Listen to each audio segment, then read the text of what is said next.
Best health packages up to 80% discount. Tirumala Diagnostics.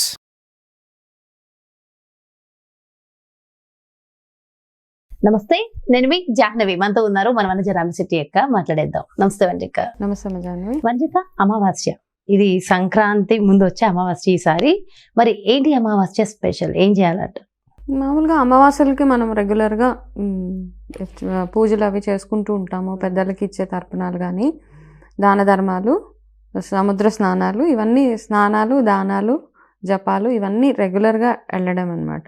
మన జాతక రీత్యా ఏమైనా దోషాలు అలాంటివి ఉన్నప్పుడు కూడా ఈ పర్టికులర్గా ఈ అమావాస్యకి ఏమైనా చేయాలి అనుకున్నప్పుడు ప్రతి అమావాస్యకి పితృదోషాలు అవి ఉన్న వాళ్ళు డెఫినెట్గా ఈ అమావాస్యకి మన ఎవరైతే స్వర్గస్థులు అయ్యారో వాళ్ళకి వాళ్ళ పేరు మీద దానాలు, వాళ్ళకి ఇచ్చే స్వయం పాకాలు అవన్నీ ఇచ్చుకోవడము ఒక ప్రత్యేకత. అయితే ఈసారి గురువారము అమావాస్య వచ్చింది కాబట్టి మామూలుగా మనము ఈ మాసంలో మాఘమాసంలో ఏంటంటే మనకి లక్ష్మీ అమ్మవారు మార్గశిర లక్ష్మీ వ్రతాలు చేసుకుంటూ ఉంటాం కదా.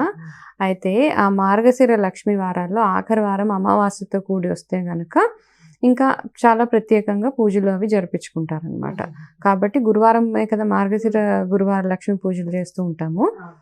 కాబట్టి ఈసారి అమావాస్యకు వచ్చింది కాబట్టి ప్రత్యేకంగా లక్ష్మీ అమ్మవారికి మనం పూజలు చేసినట్టయితే ఈసారి అంటే రెగ్యులర్గా ఎవరి పద్ధతిలో వాళ్ళు చేసుకుంటూ వెళ్ళిపోతారు లక్ష్మీ పూజలు.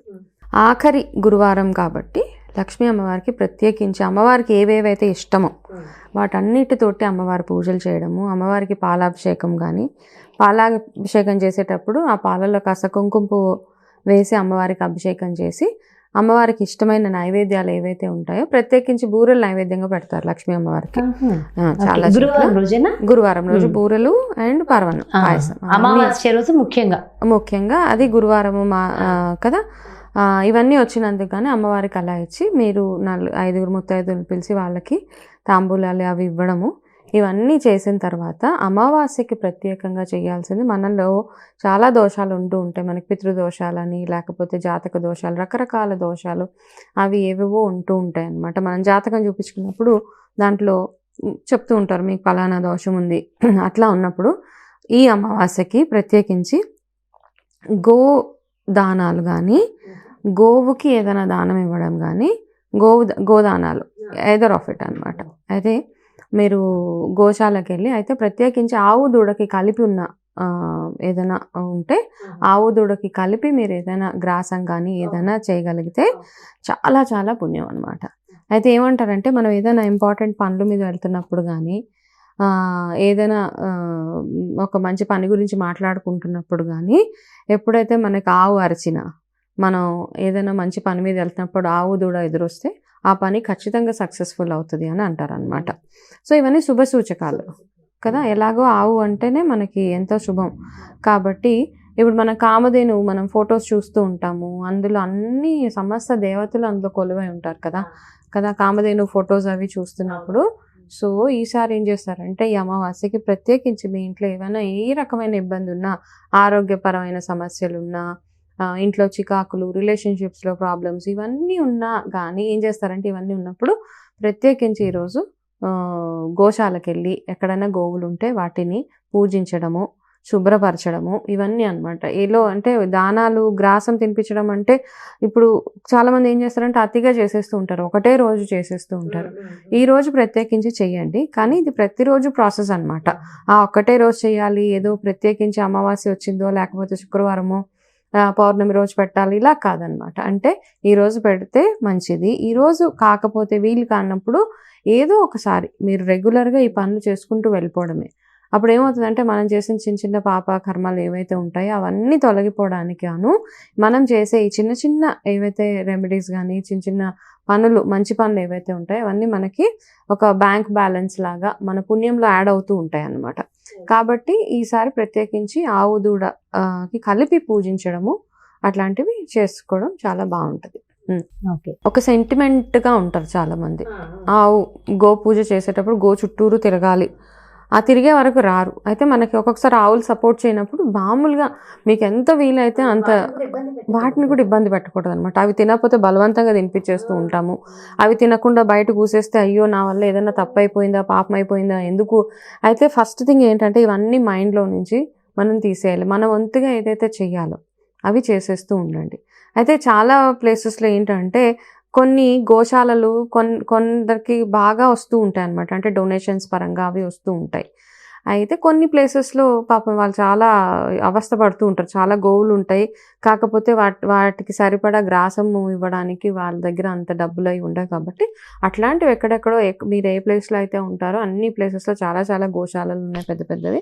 సో, అలాంటి వాళ్ళని కొంచెం దగ్గరికెళ్ళి అట్లాంటి గోసేవ బేసిక్‌గా మనం చేసేది గోసేవే కాబట్టి, అట్లాంటివేమైనా ఉంటే కాస్త చూసుకొని వెళ్ళి అవసరమైన వాళ్ళకి మాత్రము ఇట్లాంటివి ఇవ్వండి. మనం పశువులను కూడా ఇబ్బంది పెట్టడానికి లేదు. పూజలు అనేసి వాటిని పట్టుకొని ఇష్టం వచ్చినట్టు వాటికి నీళ్ళు రాసేసి పసుపులు మొహాల మీద వాటి కళ్ళల్లో వెళ్ళిపోయేలాగా మామూలుగా దానికి ఏమైనా తినిపించండి. కొన్ని ప్లేసెస్‌లో చూస్తూ ఉంటాను. ఆవును పట్టుకొని ఇష్టం వచ్చినట్టు మొహానికి మొత్తం పసుపులు రాసేస్తూ ఉంటారు. లేకపోతే ఏదేదో చేస్తూ ఉంటారు. అలా కాకుండా వాటిని కూడా కంఫర్ట్ జోన్‌లో ఉంచి అప్పుడు మీరు సింపుల్‌గా పూజలు చేసుకోవడము అవి చేస్తే సరిపోతుంది. ఇంకా ప్రత్యేకించి పితృదోషాలు అవి ఉన్నవాళ్ళు రావి చెట్టుకి ఖచ్చితంగా ఈరోజు పూజ చేయాల్సిందే. రావి చెట్టుకి పూజ చేసేటప్పుడు ఏం చేస్తాం, ఒక రాగి చెంబులో నీళ్ళల్లో కాస్త పంచదార, నల్ల నువ్వులు అవన్నీ వేసి అవి రావి చెట్టు దగ్గర పోసి అక్కడ ఆవు నెయ్యితోటి కానీ నువ్వుల నూనెతోటి కానీ దీపం పెట్టి ఒక 11 ప్రదక్షిణాలు చేసి అక్కడే మీకు వీలైతే ఎవరికైనా దానాలు ఇవ్వాలనుకుంటే అక్కడే ఇచ్చేయచ్చు. ఓకే, ఏదైనా లేని వాళ్ళకు కూడా మీరు అన్నదానం అది చేసుకోవచ్చు ఈరోజు. సో ఇలాగా ఈ అమావాస్యకి సింపుల్గా చేసుకుంటూ వెళ్ళిపోతే మనకి ఎంతైతే పుణ్యం దక్కాలో అది దక్కుతూ ఉంటుంది. అయితే మనం ఆల్రెడీ ఎన్నో పాపాలు చేస్తూ ఇంకా చేస్తాం ఫ్యూచర్లో అనుకునేటప్పుడు ఎన్ని పూజలు చేసినా అవి ఫలితాన్ని ఇవ్వవు అనమాట. ఓకే, ఎప్పటికైతే మనకి రియలైజేషన్ వస్తుంది, అరే నేను ఇన్ని రోజులు చిన్న చిన్న తప్పులు చేశాను నా లైఫ్లో, ఇవన్నిటి నుంచి బయటకు రావాలి అంటే ఇక నుంచి ఇంకా చేయకుండా ఉంటాను అని ఒక మంచి ఉద్దేశంతో కనుక మీరు చిన్న చిన్న పరిహారాలు చేస్తే తప్పకుండా అవన్నీ మీకు పనికొస్తాయి. నిజంగా అంటే నిజంగా కూడా అమావాస్య సమస్యల్ని తొలగించేసేటటువంటి రోజు కదా. నిజంగా అందరూ అనుకుంటారు అమావాస్య అంటే ఏదో ఆ రోజు భయం, బయటకు వెళ్ళకూడదు అది ఇది అని, కానీ రాంగ్. అయితే ఇంకా ఈరోజు చేయాల్సింది లక్ష్మీవారం కాబట్టి, గురువారం వచ్చింది కాబట్టి, అమావాస్య వచ్చింది కాబట్టి మన ఇంట్లో ఎన్ని దీపాలు పెట్టుకోగలిగితే అంత అమ్మవారిని అంత ఇన్వైట్ చేసినట్టు అవుతుంది అనమాట మనకి.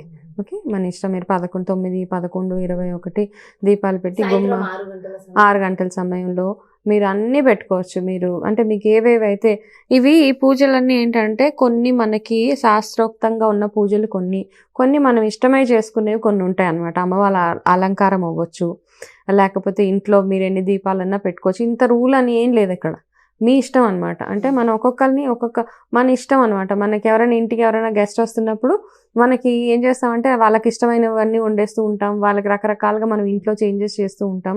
ఇవన్నీ ఒక వంతు. అయితే మనం ఎప్పుడైతే ప్రత్యేకమైన పూజలు, లక్ష్మీ అమ్మవారి పూజలు కానీ ఏ పూజ చేసినా మీరు ఇలాగే చెయ్యాలి, ఇంతే చెయ్యాలంటే మనం శాస్త్ర ప్రకారం ఏవైతే చేయాలో అవి చేసేయండి. చేసేసిన తర్వాత మిగతాదంతా మీ ఇష్టం.